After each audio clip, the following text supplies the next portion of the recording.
We were just playing duo queue, and he went to go to the toilet or something, and he locked Cassia bot lane, and I just locked in Teemo because I wanted to try it. Welcome back to Ultimate List, the LoL Esports show where pros react to some of their greatest plays voted for by the fans. Today we have one of the greatest LEC supports of all time. I would say the greatest LEC support of all time, greatest Western support of all time. Mikyx with us, won like 7 of the last 8 tournaments in LEC before, this year. So Yeah. we'll throw that one in there. But how you doing, MSI champion Mikyx? Doing alright. Looking forward to see what the fans have voted as the highest ones. I have my own opinion, but I want to see what the fans think, yeah. All right, Mikyx, the first play that we have for you is this Bard play. It comes from G2 vs Suning, which was the first match that you actually played at Worlds in 2020. This is the COVID year. So let's get into it, watch the play, and then you can tell us a little bit about what you were thinking during it. So, this game was a bit rough. Early game, everyone was kind of shaking. Here, I don't know how Nautilus missed this hook, but I dodged it masterfully. Then I ulted the Syndra because I knew he has no flash. Then Lee Sin comes and gets stunned, so that's great. And then I'm doing the portal into the blast cone and warding it with the pink ward because that was a bit hard to hit. And I actually saw Wadid do this at some point when I was watching his stream in solo queue. And then ever since I started doing it myself, and it was kind of OP. And not many people did it at the time, I guess. Nowadays everyone starts doing it, but before that, no one really.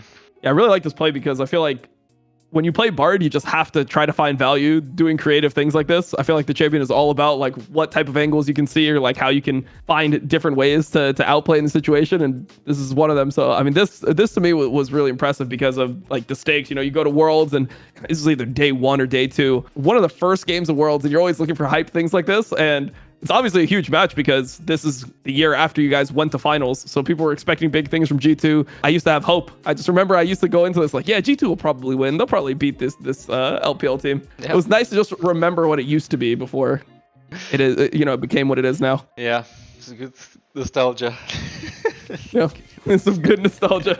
So back in these days, you and Perkz were known for a lot of crazy bot lane combinations. Perkz would play mages in the bot lane. He played Yasuo in the bot lane. You guys played a lot of Yasuo Gragas. And there was a story that Perkz told about some of the craziest bot lanes you played, like Nocturne Fiddle. Can you elaborate a little bit on what bot lanes you were actually playing at this time? Because it felt like you guys just kind of played whatever.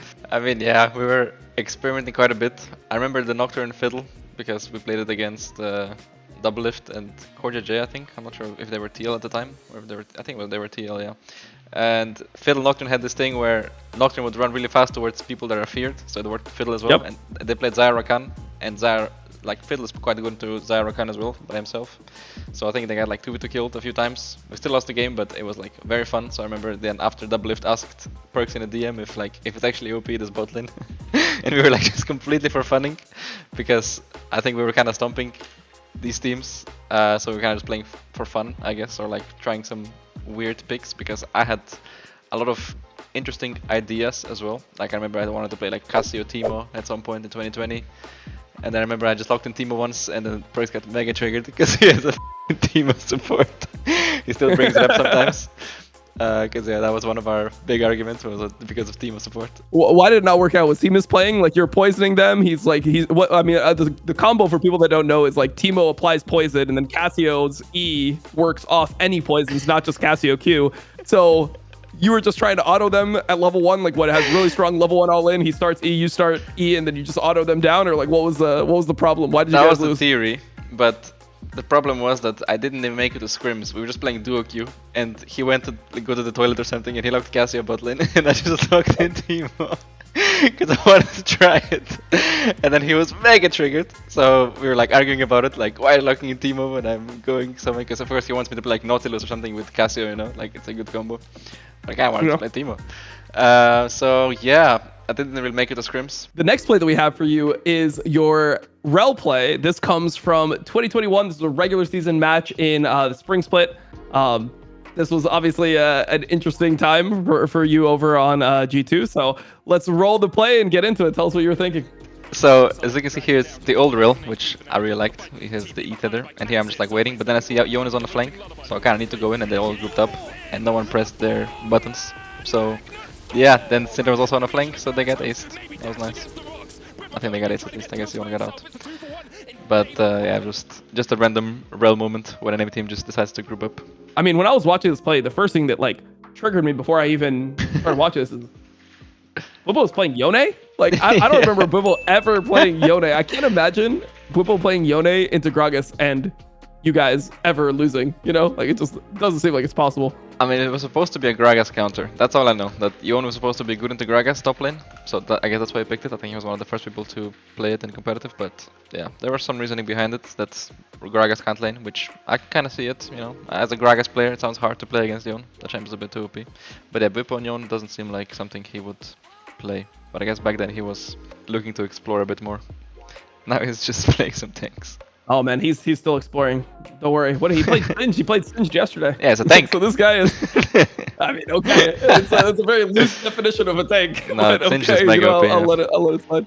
Outside of the West, now we're talking about the best in the world. Who do you actually have as like the best supports of all time? I mean, I would probably say Keria, just because I think he was a lot. Like he was one of the people that I was really impressed when I saw him for the first time. Back then, even DRX, he was like mega insane. He would like stomp us in like reverse matches. I remember like we played like Ashe Lulu against like some other range matchups. We got stomped. Reverse matchup, same thing. Like I think it was Lux Caitlyn or something versus Ashe Lulu. Unplayable. He was like so cocky. Every like skill shot he would just walk into your face and dodge it. But like I guess in terms of the whole history of like shaping how people played or like revolutionizing stuff, I would say Madlife as well was one of my favorite players because he played Thresh, he played Blitzcrank. I liked playing Thresh especially. I was a one trick at some point. I still use the Deep Terror Thresh skin. It is the best skin. It is his skin kinda. Okay, the next play that we have for you, Mikyx, it comes from the Summer Split Finals in LEC. And this is a play that you had on Braum. I think we all remember this one, but play the clip and let's see it. Yeah, I remember this was a bit of a sweaty one. I see enemy millionaires roaming to our lane. I think I was actually here. But I think when I pressed my E was just by the time I had enough mana to actually cast it. So it was very close. And he also gets bone plating. So oh my god, it's mega unlucky. I would just like to say that this was calculated, you know? Like you're ruining the immersion. It's like you saved the E for the final auto attack because you knew that bone plating was coming up and then you'd be able to kill him. Yeah, pretty much, yeah. I mean, the thing that I remember about your Braum is like I feel like I don't know if you were actually the first guy, but you were the first person that I noticed that maxed E on Braum. Yeah, like most people would just max Q every single game on Braum, and then I remember seeing you max E and I was like, is this even good? Like what is this? And then I read the ability, I'm like, what was it? It was like 55% damage reduction. It's like, wait, he has Alistar ult on his E and has like 8-second cooldown. Like and the how is that cooldown goes balanced? down as well. Like no, the cooldown goes down, the duration of the shield goes up, and the damage reduction goes up. So I was like, how do people not max this? It's like completely stupid. And then yeah, it's so broken. Yeah, like people only max Q because it does a bit more damage in lane. Like it doesn't even slow more or anything. It just actually does a bit more damage. So it's good if you wanna poke people out with Braum in lane. Or like, yeah, but I think it's not great. I think sometimes nowadays I even do it myself, like 3 points in Q, because I'm like lane kingdom and stuff, all that stuff. But yeah, Emax is still completely OP, yeah. Was that one of the freest finals you've had? Or was there any final that you were like, oh, this is mega free? You can't say Fnatic because you're on the team now, right? So Team Liquid maybe was the most free. Okay, fair. That was really free. But really if I would have to say for Europe, yeah, it might have actually been this one. I mean, we almost lost to them, I think, at some point. Like, it was 25 games. I mean, I think the biggest stomp was the Origin one in 2019, but I didn't expect it to be this easy when I went into it. All right, Mickey, the fourth play that we have for you is a special one, mainly because of who you ended up making this play on. So this is your Nautilus play, and this is from this year against G2 in regular season. So yeah, I'm here playing against Hansama, and I kind of know that I just kind of know that he was gonna flash right to my hook. I don't know how. I was kind of just feeling it, yeah, honestly. Like I would normally not do this against most AD carries. Like I would just flash and Q the wall, so I can go behind him, or just flash auto attack. I think I would probably just try to flash auto and be melee range, and then he has to flash my auto attack, and then I Q after. But for some reason, I was just 100% he's gonna flash into my hook. I don't know how. Just from flavor, what you think? Hansama is just a scared AD carry? Like, what are you trying to say here? I'm just trying to figure it out. I don't know. I don't know why, but I feel like I've seen this happen to Hans often, like throughout my last 2 years. So I thought I'd be able to pull it off as well. And I kind of assumed that he would know that I would do flash auto first, so he would try to flash my auto attack. Like when I do the flash auto, when I'm in wind up animation, he flashes it. I was sure that's what he was trying to do. Did you type something afterwards? No, but we talked about it the day after when we had the lights went out in the whole of Spain, so we were just sitting in the hotel lobby and we were talking about it. And he also said, I knew you were gonna predict it, but he still flashed into it. Because I don't know, I guess just like he tried to save himself. He was trying to save himself. You know, he didn't want you to have the one up that you actually read him. Like, no, I actually knew you were gonna read me. Because I messed up. Just my fingers, they were too fast.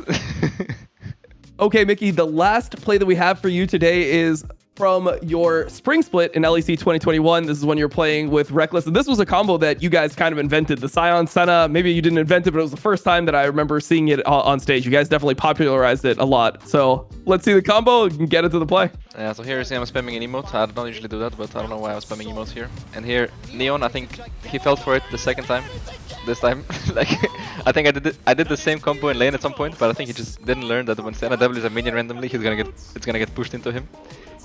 So yeah, he kinda got cooked, and yeah, it was kind of strong, honestly. And I really liked playing Sion. It was like so fun. I remember I was watching the Baus, and I was trying, because I'm doing the Titanic build. I'm doing Summer Titanic, which is what Baus was doing, because I wanted to actually do damage as well. But yeah, it was a good time playing some non-supports on the bot lane. I always like that. So you want them to bring back fasting Senna? Yeah, I want to play like you the can be the carry stuff. Yeah. Yeah, that sounds like it'll be really good for your team. Yeah. I'm sure we would pull it off. We wouldn't ban Senna at all. You guys would not to start banning Senna every single game. I guess the question here is like, did you guys actually come up with this combo, or was this something that you saw like in solo queue sometime, or you saw some random video? Because I see like Chinese TikToks of this type of stuff. So I think I just kind of thought of this one when we started playing these type of matchups, because I mean Sion was just a champ you played with Senna, like other tanks as well, like Cho'Gath or Galio. I don't know, you just kind of played Rumble Senna at this time. Yeah, but a lot of time you just play Senna with like a tank, and then I was thinking like how I can use my E, because back in season 6 I was playing a lot of Sion support, and I was playing it with Jhin. Yep. And Jhin would do like, he would get the minions low, and then he would do 3 like minions, he would Q the minions so they would all get executed, and then I would E the last one into the enemy, and they would like get half HP for fun. So I was kind of thinking if I could do more stuff like that with Sion, and I guess Senna was something that got played when I was playing Sion, just not support. So I came up with this thingy, and then we tried it at some point. I'm not even sure we tried it in the scrims in this, honestly. I think we just kind of first timed it here on stage. And I guess the other question is the skin. Is this because you were a boss fan? Yeah, it's actually because of the boss, yeah. Usually I played Mecha Sion. If you go look at my 2016 votes, or when I played one Sion support game for like, it was a for fun game, I was playing Mecha Sion because I thought it was cool. But yeah, because of the boss, I had to go Lumberjack. Yeah, I'm the one that goes like, I play like Barbarian Sion when I play, actually, because I feel like it's like the most... Barbarian is when you go full AD. That's when you go Barbarian. That's going to be it for us here at Ultimate List. But before we go, Mickey, do you have anything that you want to say to the fans before we wrap up the episode? Thank you very much for watching. I hope you enjoyed it. And yeah, enjoy. And yeah, perfect. Nailed it.